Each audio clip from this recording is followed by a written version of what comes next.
Your blood runs orange and blue. This is the pod for you. You're listening to Orange and Blue Bloods, hosted by EJ Stewart. Let's get to it, New York. Well, we got a series in the dumbest way possible. What's up? This is EJ Stewart. You're listening and watching Orange and Blue Bloods, a New York Knicks podcast where we have to talk about round one of the NBA playoffs where the Knicks head to Atlanta now with a split. They won game one, lost game two in collapse fashion. No other way to describe it. They collapsed down the stretch. You want to call it a choke job, you certainly can call it that. Very, very disappointing effort by the Knicks in game two after having a big lead in the third quarter, leading most of the way through the fourth, and being unable to close the game in the fourth quarter. So we'll hear from some of the players and coaches, plus we'll also talk about kind of what happened in this game. So we're going to break it all down here on Orange and Blue Bloods, talking about the Knicks as they begin their postseason voyage that started off quite great, you ask me. I thought that they actually looked pretty dominant in game one. I thought the score was not nearly indicative of how close that game was. It was not close at all. The Knicks imposed their will for, I'd say, 46 or 44 minutes of that game one. Seemed like they didn't learn any of the lessons of seeing the Hawks make a little fake comeback at the end of game one and allow the same thing to happen in game two, only this time the game was much tighter and it allowed for CJ McCollum and the likes of Jonathan Kuminga and some of these guys to make impacts on the game. And the Knicks unable to close and allowed the Hawks to steal one at Madison Square Garden. So I think when I think about game two and this loss that the Knicks suffered with now them going into the series split, having to go to Atlanta on Thursday, I just feel like the Knicks need to decide, are they really about what it takes to win a championship and the sacrifices and the attention to detail, and that's including the coaching staff, everybody involved. Are you really about it, or are you really not about it? Because this is now 3 years in a row where the Knicks have suffered some version of this kind of loss in the first round against an opponent that they should probably beat in 5 games. They did this 2 years ago against the Philadelphia 76ers, if you remember game 5, where you're up like 8 or 9 towards the end of the game, and you're letting Tyrese Maxey hit these crazy threes. He hits a logo three to send it to overtime. You lose in overtime. You think about last year, you could pick 2 games in that series against Detroit. You could pick game 2, a game they should have won and lost. You can pick game 5, a game they should have won and lost. Games where they didn't close in the fourth quarter. And then you want to add on a bonus, and the one that really should have stuck with this team more than any of those other losses. We can take a bonus loss and go to the Eastern Conference Finals, where game 1, again, you're up big, and then Aaron Nesmith catches fire, you're unable to get good possessions, and then you have the Halliburton long two that sends it into overtime, and the choke sign and all that ensued. And it might have cost you an opportunity to win an NBA championship. The fact that this Knicks team could experience the level of success they had in game 1 and not close this game with the appropriate amount of seriousness is really disappointing. They played the fourth quarter like a very unserious team. It became Jalen Brunson ISO ball. There seemed to be, from Jalen Brunson's standpoint, a lack of competitiveness on the defensive side of the ball. And the Atlanta Hawks simply just wanted it more, and it felt like the Knicks were actually trying to really play the clock and not the game. It seemed like they wanted just the clock to run out as opposed to actually making the plays necessary to win, thinking this Hawks team was going to lay down. You got to credit the Atlanta Hawks. I think you've seen this series. I think that there is a definite talent discrepancy between these teams, but you still have to play the games. And I think the Knicks, I think, fell into a trap a little bit where they kind of saw that they were able to dominate basically 7 quarters of this series and said, okay, we kind of know what the series is going to be about. We know we got these guys. And in the fourth quarter, just went away from all the things that had been successful for them for the previous 7 quarters. And the fourth quarter was a disaster. I believe they scored only, 15 points in that fourth quarter. For a while, they were stuck on 10 or 12 points for a while in that fourth quarter. It was not good. They were outscored 28-15 in the fourth quarter. We got to talk about the unbelievable performance from CJ McCollum, who had 32 in this game, hit some monster clutch shots down the stretch. He got into it with the crowd. The crowd seemed to want to give it back to him, and he showed up in a major way. And that's what's going to begin where I want to start with this. on McCollum, and it's not so much about McCollum. I mean, he played great, and there's really not much more to say other than he showed up and he showed why he's a veteran. He showed why he is a playoff performer. This guy who's been in the playoffs for many, many years. He's won big playoff games. He was not afraid of this moment at all. And I thought he got that little technical foul, had that little issue with Alvarado, and he actually started playing poorly for a little bit. He threw a couple turnovers, some terrible shots, and I thought maybe the crowd was actually starting to get to him a little bit. And it seemed like he re-locked in the last 3-4 minutes of the game and then got to what he wanted to get to and dominated. But it brings me back to Jalen Brunson. And it's what I posted on social media, and I'll say it again here. There just comes a point in time when you have to take pride on the defensive side of the ball and not be a liability. And I think if we're talking about Jalen Brunson and we continue to put him on the pantheon of the greatest Knicks of all time, which is where he deserves to be, we're no longer at a point now where we can continue to give him a pass for being a defensive sieve. Because that's what he was last night. This is not a team that is easy really to hide him on anybody, especially last night. The Hawks made the decision. It was a smart one because Dyson Daniels, again, was giving them nothing to bench Dyson Daniels towards the end of the game. He is not a player at this point with the team that they have that they can hide him on anybody. So because they couldn't hide Jalen Brunson on anybody, and then even when they tried to switch Mikal Bridges on CJ McCollum after he got red hot, they were able to then hunt him in screens. And then when it was one-on-one with him and McCollum, not only was McCollum scoring on him, these were non-competitive possessions. Like, you talk about in baseball when a guy has non-competitive at-bats against a pitcher where it's like 3 or 4 pitches and he's striking out. He's striking out at things outside the strike zone. That essentially is how I felt about Jalen Brunson's defense on CJ McCollum. These were non-competitive. This is clean blow-bys for easy layups, clean crossover moves for like practice jump shots. This was not competitive defense. And I know he had foul trouble, and that probably had a little bit to do with it. And they were calling it a little tight. I know Mike Brown had mentioned that after the game in terms of what they were calling for McCollum, not calling for Brunson. But I bump all that, man. We've seen too much of this from Jalen Brunson where teams feel like they can exploit him and hunt him, and he's just not up to the task. And this was a night where the guy is white hot, and the reason why he was able to get in that kind of rhythm was because Jalen Brunson was a complete non-deterrent. It's unacceptable. It can't happen. And if we're going to hold Jalen Brunson to a high standard of being the captain, being the leader, being the best player on this team, and being one of the greatest Knicks of all time, then that performance on the defensive side of the ball has to be talked about, and it has to be he needs to wear the brunt of that loss for allowing McCollum to get hot as the way he did.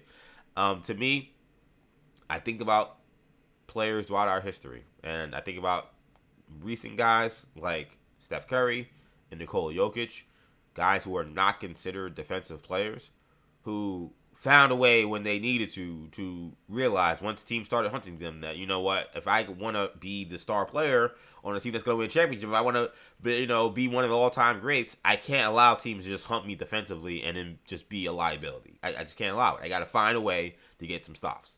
And we've seen Nikola Jokic. We saw it in that in Miami Heat finals where he made all these defensive plays down the stretch of those close games to allow the Nuggets to win that series quite easily. But those were some close games that they played. There were some monster defensive plays from Nikola Jokic. Stephen Curry. You guys will probably remember, obviously, the terrible series where, he had the bad knee and Kyrie Irving's hunting him and he's basically lighting him up. And the following years, what'd you see?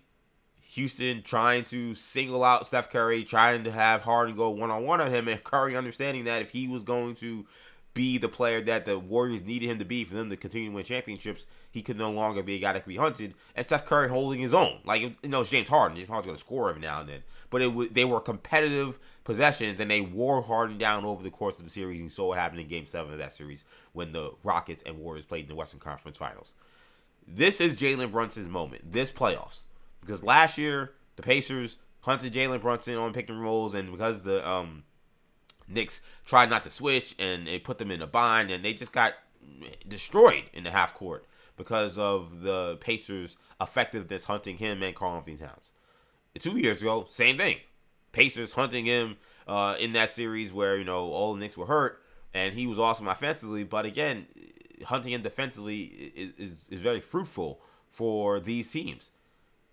I'm challenging Jalen Brunson, man. Like, you have an opportunity to do something really special here. It cannot be done if that's the defense you're going to play. It just won't happen. It won't happen because it's only going to get harder from here. If you're able to get past the Atlanta Hawks, now you're talking about a series against the Boston Celtics potentially, and they got players a lot better than CJ McCollum. And that's not a diss to CJ McCollum. I really like CJ McCollum's game. He's one of my favorite players in the NBA. But we're talking about Jaylen Brown, Jason Tatum, Derek White. We're talking about some real killers, some real champions. This performance, that was unacceptable. Unacceptable. An absolute F by Jalen Brunson in terms of this performance, in my opinion, because of the defense.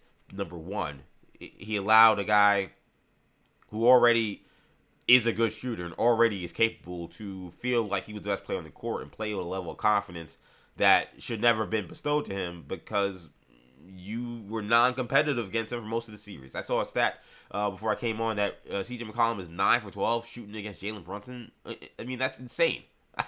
He's shooting like, I think, a 70% effective field goal percentage against Jalen Brunson when you count three-pointers. I mean, those numbers are ridiculous. And these are a lot of one-on-one isolation. This is not pick and roll. This is not, oh, we're getting Brunson in tough spots. This is just you got to stay in front of your man, or you got to force this guy into a tough shot, and he's unable to. He's unable to. Again, these are non-competitive possessions, and it killed the Knicks. And then on the offensive side of the ball, in that fourth quarter, you look at the fourth quarter stats. Jalen Brunson shoots 8 times. I know he had a couple of big threes down the stretch to kind of give the Knicks a chance, but prior to those late 2 threes, he was 1 for 6 during the stretch of the 7 minutes he was playing for the Knicks down in that fourth quarter. Meanwhile, I got a 0 for 2 from Karl-Anthony Towns. I got a 1 for 2 from OG Anunoby. I got a bunch of guys who aren't getting involved. And this goes to Jalen Brunson. It also goes to the head coach. When you start to see the Atlanta Hawks get into a rhythm, the inability for the Knicks to find a pep play that can get them an easy shot is weird because they actually have them. In fact, they have them against this team. We saw the Knicks play the Atlanta Hawks towards the end of the regular season, the last week of the season. In a highly competitive, very tough game. A game that actually was a little similar to this one. I don't understand where the two-man game between Karl-Anthony Towns and Jalen Brunson went. Now, there was a little bit of a tweak in the lineup, and they put, Jonathan Kuminga in the game, and he actually ended up guarding Karl-Anthony Towns, and it seemed like because of that, the Knicks just went away from the two-man game because they were afraid of the Hawks potentially being willing to switch. Number one, I think if the Hawks are willing to switch to kill Alexander Walker on Karl-Anthony Towns, then they got to live with that.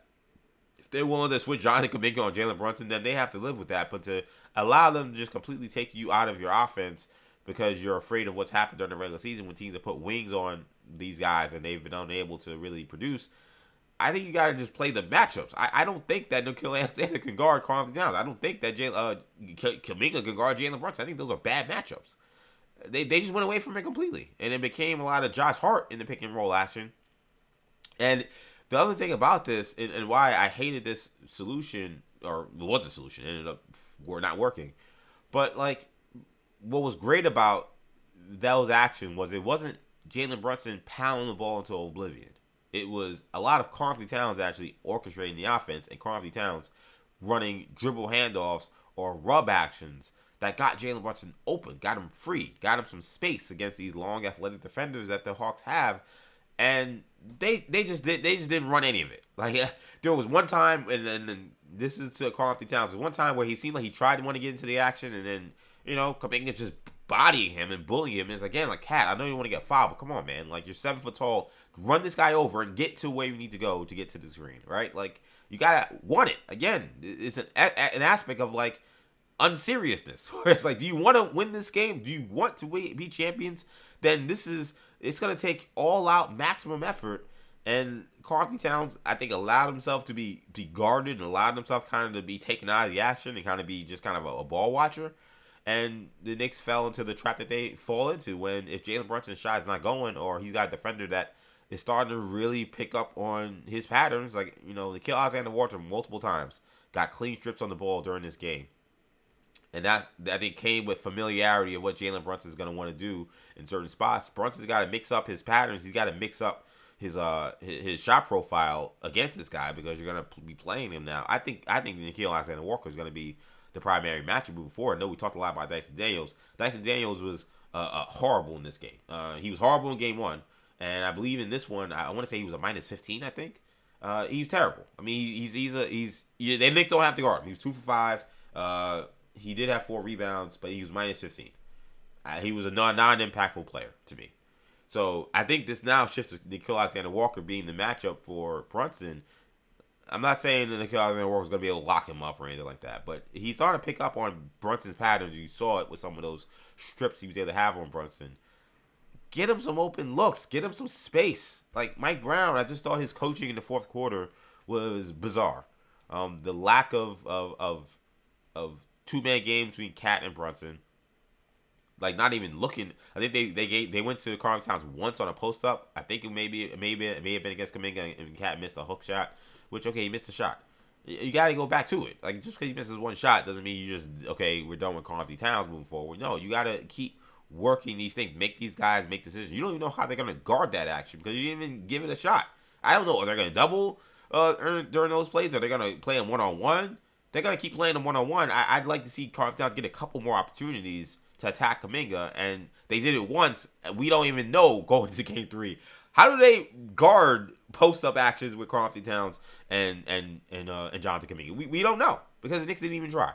So those aspects in terms of the coaching, Brunson, a lot of that blame. He's the floor general. He's the guy who's calling the shots on the court. He's got to get his guys into better actions. But then the coach again, the play calling was non-existent and bizarre when he tried to call plays, and the rotations in this game were not good. The whole not playing Brunson and Cat for extended amounts of time was not smart. Now, I think the second go around, I think there was more to do with foul trouble than maybe people are giving him credit for. Like, they both had 4 fouls. And I think Mike Brown said, I need to try to steal as many minutes as possible with, going with this lineup because I need to make sure these guys aren't getting 4 fouls.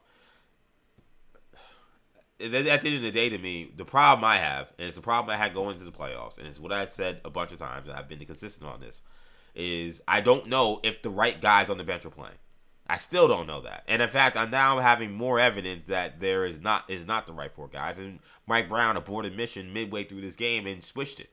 Because Deuce McBride running this offense is just not tenable to me. Deuce McBride is not a point guard. At least not a very good one. He's probably below average. So I guess against certain teams and certain matchups, maybe he could be okay. But the offense just grinds to a halt when he is running the show. It's just his handle just isn't dynamic enough. He just isn't dynamic enough of a playmaker. It just does not work. He is a very good spot up shooter. He's a good pull up jump shot shooter, and he is good playing off the ball as a secondary ball handler.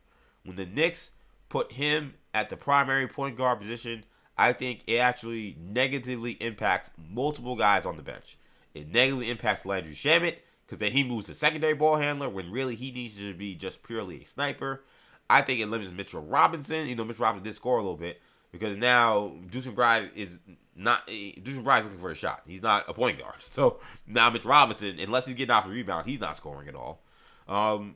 And then Jordan Clarkson's role also becomes, I think, a little muddy too because they're not actually giving him more on-ball opportunities when Deuce McBride's out there. They're still having to be the hustle guy, and Clarkson played well in this game.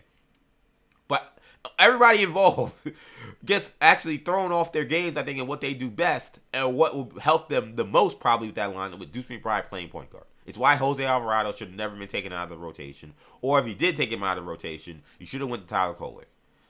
And then he tried to find this mid-game. Alvarado didn't play the last game. He's been kind of out of the lineup for a couple of weeks now. And now he's trying to find it. He's playing hard, but he's not playing smart. He's not making shots. And you got nothing. You end up getting nothing, literally, from Jose Alvarado because of how you threw him in at a time where we probably didn't think he was playing. You got nothing from Landry Shamet because, again, now he's forced to do more ball handling. He had 2 turnovers in the game. Both of them were horrendous. And Deuce McBride, 0 points, 0 for 3.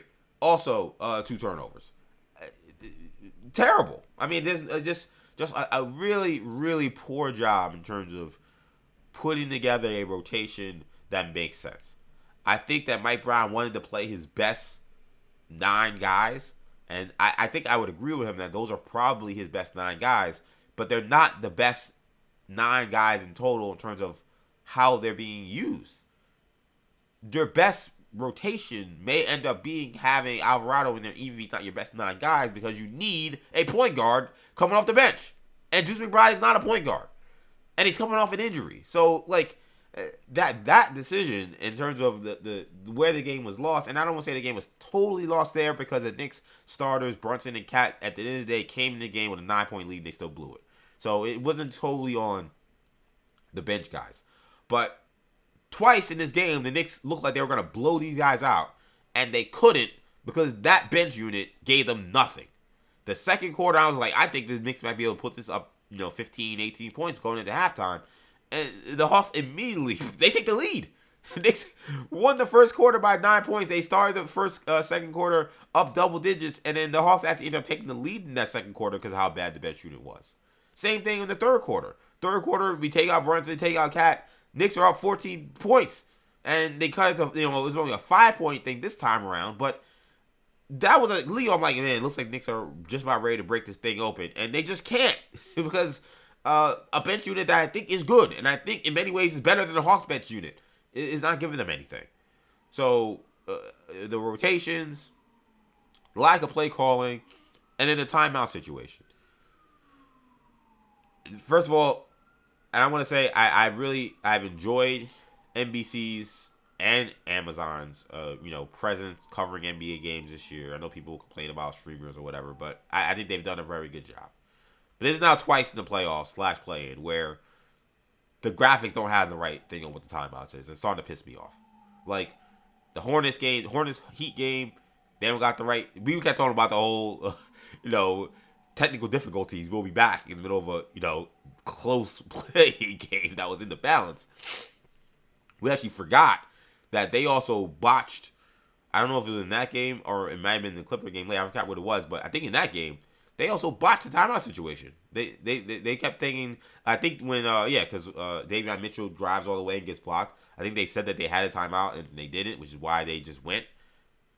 Luckily, the announcers were on it, and then the same thing happened in this game where the graphic says there's a timeout that the Knicks have, which I was confused by when people started talking about after the game, and my brother texted me be like, "Oh, how did Mike Brown not call a timeout?" I was like, he didn't have one. Then I looked back, I was like, "Oh wait, no, the graphic does say that timeout." What happened? And then they're both Jamal Crawford and Noah Eagle seem confused. I'm not dissing those guys. Like they're getting told whatever's being told in their ear, so they're kind of not all on it. So the guy misses a shot, and you're like, "Oh my god!" And they don't call a timeout, so you're thinking, okay, that's a decision. And Jalen Brunson ends up, Mikal Bridges ends up missing a mid-range jumper, surprise, to lose the game. But in timeout situation, NBC, Amazon, gotta get together. That is a extremely, extremely important element of storytelling about a basketball game. And it was like 20 minutes online where I think some people this morning, still don't know if Knicks had a timeout in that possession or not. I feel pretty confident to say that they did not. I know all the people who were in the arena said that the arena graphic showed that they did not have a timeout. Mike Brown did the press conference as if he did not have a timeout when he talked about it. But he didn't have a timeout in part because he took a really bizarre timeout with 2 minutes left, a little over 2 minutes left, where Jalen Brunson is attacking to kill Alexander Walker. It's not transition, but it's kind of like it's a half court, but he's got momentum. He's going to the basket, and then he just calls the timeout when it looked like Brunson was probably going to score or at least get fouled. I didn't understand that timeout when it happened. And because of that, they had one timeout for the rest of the game. They used it to draw out the play when they were down 4 to get Brunson that 3 that cut it to 1. Did not have that timeout there. Knicks ended up getting a shot. That shot is ridiculous. Is it the worst shot in the world? Can Mikal Bridges hit that shot? In theory, of course he can. To be in a fast break situation when the other defense is on their heels and you're down 1, and to not put your head down and just get to the rim and put the game in the hands of the referee, make them either foul you or score in that situation. Like the fact that they didn't even give that McHale just bailed out everybody. He bailed out the Hawks. He bailed out the rest by pulling up for a pull-up jumper. It's not surprising, but just speaks to what is the fatal flaw of his game. Like, you could teach kids in grade school in that situation. You have to put your head down and get to the rim. You settle for a jump shot, you're just really, it's now on whether you make it or not. Like, those are not high percentage shots. Like, the fact that he, I know Jalen Johnson's athletic 6'9", I know Jackson Daniels is down there. The fact that him at 6'7" can't cross over, get to the middle of the paint, and get a better look that he got, or get to the middle of the paint and maybe spray it out for a Brunson 3 even. He going to the baseline and gave him only one option. He's also hesitating at the three-point line because, again, these players are so brainwashed by shooting 3 balls that he's thinking that maybe a 3 is what I need here. And he quickly thought, oh, wait, no, I'm down 1. I need to get a 2. And then he pushes it. Like, it was very apropos for Mikal Bridges and all the issues we have with him. It's not the reason they lost the game. There's a lot of things. I've just mentioned all the reasons they lost this game. But it had to be mentioned how ridiculous that was. I thought Josh Hart, he hit the rebound. Brunson took all the shots up to that point. I don't know how you're not looking for him there. I also thought, man, you're the best at going coast to coast. Why not take a couple more dribbles and just see what the Hawks were about? Because they were absolutely on their heels. And he kind of bailed them out by advancing the ball to a guy who is just not willing to go to the rack. He doesn't want to take contact. It's very simple. It was just an all-around failure. It was an all-around failure. The whole team gets an F for this performance. This was abysmal. I don't want to make it sound like I don't want this to be famous last words here. Like, I think the Hawks aren't that good. I don't think the Knicks are going to lose the series.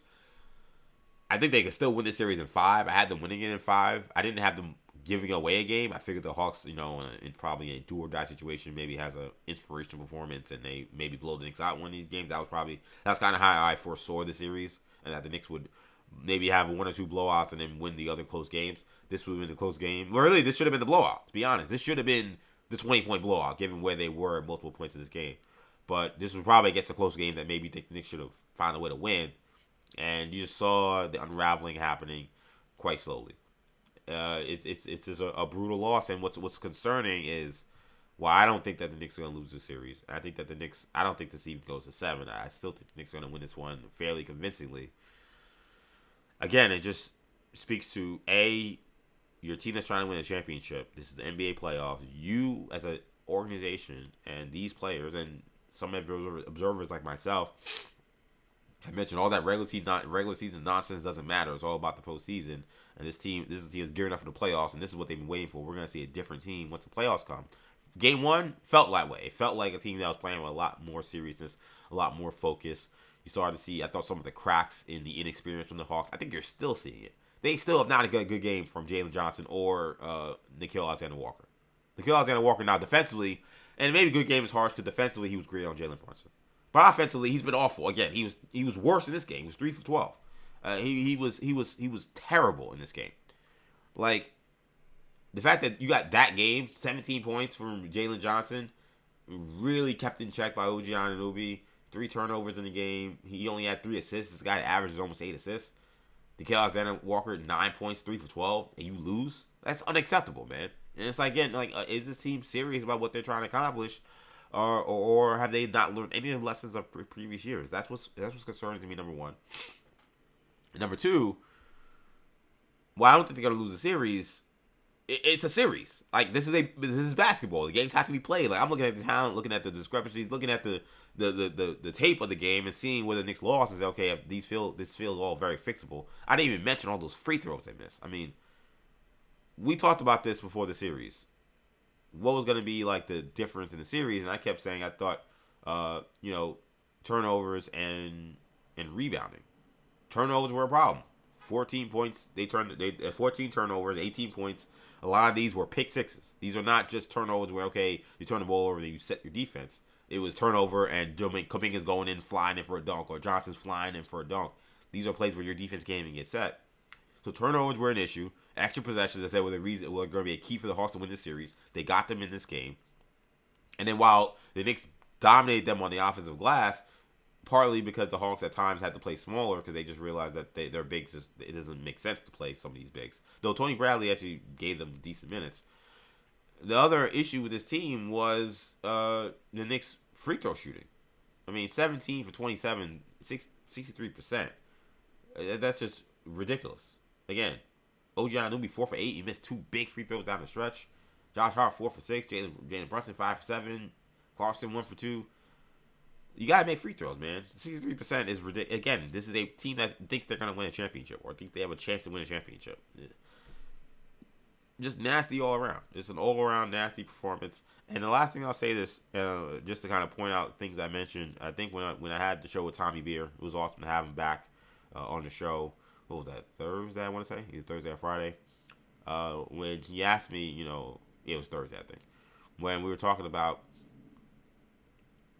keys to the series, or we did a word association, and I mentioned CJ McCollum. The word I said was key. I thought he was the key to the series, because I said he's an offensive problem. He's a guy that if the Hawks were going to win, they need to find a third scorer. He turns out he's their number one scorer right now, but they need to find another scorer who could. I don't even want to say play above his skis because CJ's done this stuff in the playoffs, but maybe above his skis given where he is in his age. But a guy to kind of play above his skis a little bit to kind of close the gap on the talent discrepancy between these teams. And in the Knicks, I said on the flip side, they had to make this guy unplayable. And I said they got to attack this guy. They got to get him in pick and roll actions. They got it because he's not a great defensive player. And they got to find a way to exploit him so that the Hawks can't use him, basically. Because I thought that he was going to be a guy that could hurt the Knicks offensively. And right now, the Hawks are winning that battle of who's the key to the series. They had made CJ McCollum not just a third scorer. They made him the center of this series. And the Knicks, they can't get him off the court because their offense is broken right now. So, again, just a rough loss, man. Rough loss. So that is where we're at with this. Is a tied series. So now we head into Game 3. Game 3 will be Amazon Prime Video. This will be a 7 p.m. start in Atlanta. It's a huge game. I mean, there's no question about it. The home court advantage is obviously gone. I think I'd say calling a must-win is probably not fair, though the Knicks should probably be treating it that way. I think if they even go down 2-1, there'd be a lot of concern. I still would think that they were going to win the series. But this game is going to tell me a lot about who this team is. Well, it will tell me, I want to say a lot, because they've been here before, which is what they keep saying, which is kind of getting annoying. As a player, don't you get tired of saying we've been here before? I wouldn't want to keep being here. Why do you want to keep being in situations where you're in wars with teams that are far inferior to you? This is, again, 3 years in a row where they lost a game that made a series that shouldn't have been. So now here we are. So, yes, I do think that in some ways maybe it doesn't tell us so much because we've seen them go into a road environment and win this kind of game. And I'm predicting the Knicks to bounce back and win Game 3. But this is a different animal now. You go onto the road, and some of these guys that have not found their games at Madison Square Garden, I don't think that Jalen Johnson has found his game. I damn sure know Nickeil Alexander-Walker hasn't found his game. The best thing for those guys is going to be to go home, and now they feel a level of confidence because they're like, okay, even if I don't play well, I have a guy who is playing at an all-star level right now with CJ McCollum. I can find my game and find my rhythm without feeling like I have to basically shoot our team in or out of these games. It's a great luxury that they're going to have now. They don't have... This is not Julius Randle in 2021 for Nickeil Alexander-Walker where Randle couldn't find a shot, and because the Knicks just didn't have a lot of talent, series was over. It was just... If he didn't find his shot, no one else was going to... There was no guy that I'm gonna hold down the fort until you guys figure it out. The Hawks have that guy. They have CJ McCollum now. So... And, these guys, especially these guys in their first go-around as star players in a playoff series, these guys typically always play better at home. So I think you're going to see a much better Hawks team in this Game 3. This will probably be their best effort of the series so far, I think, will probably be in this game. They're going to be motivated. The crowd's going to be into it. We've seen in these Hawks series, well, there's only one in recent history, but we saw in 2021, and then we saw it towards the end of the season. Don't anticipate the Knicks fans taking over State Farm Arena. It hasn't happened. It did not happen when the Knicks played them in 2021. During the regular season, the Knicks have definitely taken over that arena, but it did not happen when this Hawks fan base got behind that team and rallied around them down the stretch. And then when the Knicks played them last week or 2 weeks ago, whenever it was, that was a Hawks crowd. There were Knicks fans in there, but that was a Hawks crowd, and now they're in a series, so unlikely that those fans are going to be selling their tickets to Knicks fans. I mean, now like, oh, okay, we have a chance to actually win this thing and maybe shock the world, because it would be a shocking upset if the Knicks lose in the first round of the playoffs. That's going to be a great crowd there. This is going to be a tough environment. Are the Knicks up for it? I totally think they are, but things got to change. Number one, just Karl Anthony Towns, again, needs to be a priority for this team offensively. 2 shots in the fourth quarter, unacceptable. 12 shots in a game where he shot 8 for 12, unacceptable. Like, there's no excuse for that. He's dominating the other team. They can't guard him. The 3-ball was working. He's been scoring in the paint. I think Cat probably needs to do a bit of a better job on the offensive glass, considering how small they are. But he still is rebounding the ball well in this series as well. He had 13 rebounds in this game. He had 8 rebounds in this game. He had 3 offensive rebounds in this one. So he is getting some offensive rebounds. Come on, give him the ball. Like, this is ridiculous. Like, this is getting ridiculous when it comes to now we're in the playoffs, and there was concern like well, maybe once they get to the postseason they'll realize that they got to ride Cat and he'll be raring to go, and it becomes the Jalen Brunson show every fourth quarter. That can't happen, man. I need to see a lot more Karl Anthony Towns. I do not want to see Jonathan Kuminga guarding him, meaning that he can't get the ball. That's ridiculous. Come on, what are we doing? Kuminga couldn't get on the floor in Golden State in part because he doesn't defend.